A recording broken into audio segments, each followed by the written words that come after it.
நவகிரகம் கண்டுபிடிச்சு நம்ம ஜாதகம் வந்து அதை சுற்றி தான் வந்துட்டுருக்கு அப்படிங்கிறதெல்லாம் கண்டுபிடிச்சாங்கள பல 100 வருஷத்துக்கு பல 1000 வருஷத்துக்கு முன்னாடி.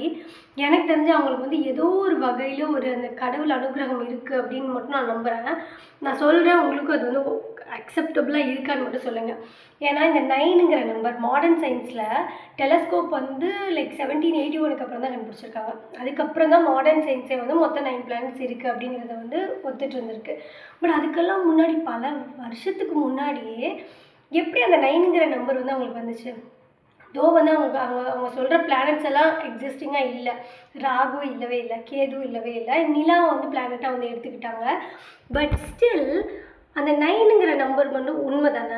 அது எப்படி லைக் அது எப்படி ஒரு கோஇன்சிடென்ஸ்ன்னு சொல்ல முடியும்? I can't. அது ஒரு கோஇன்சிடென்ட்டாக சொல்லவே முடியாதுல்ல. Somehow like mystically they know. அந்த 9ங்கிற நம்பர் மட்டும் அவங்களுக்கு வந்து எப்படியோ தெரிஞ்சிட்டு இருந்திருக்கு. இதை வந்து அந்த கடவுள் அனுகிரகம் அப்படின்னு சொல்கிறத தவிர I don't think there is factor explanation for this. But அதுக்கு அவங்க வந்து அவங்களா ஒரு இது பண்ணி ஓகே இதெல்லாம் இருக்கலாம், ஓகே ராகுவாக இருக்கலாம், கேதுவாக இருக்கலாம் அப்படின்னு சொல்லிட்டு ஆட் பண்ணிக்கிட்டாங்க. இதுதான் என்னோட theory. What you guys think அப்படின்னு கமெண்ட்ஸில் சொல்லுங்கள். அண்ட் ஜலதோஷம் பிடிச்சிக்கிச்சு, ஸோ ஒரு மாதிரி தான் இருக்குது தெரியுது. பட் வீடியோ போட்டே ஆகணும் அப்படின்னு சொல்லிட்டு அப்லோட் பண்ணுறேன். எனிவேஸ், தேங்க்ஸ் ஃபார் வாட்சிங்.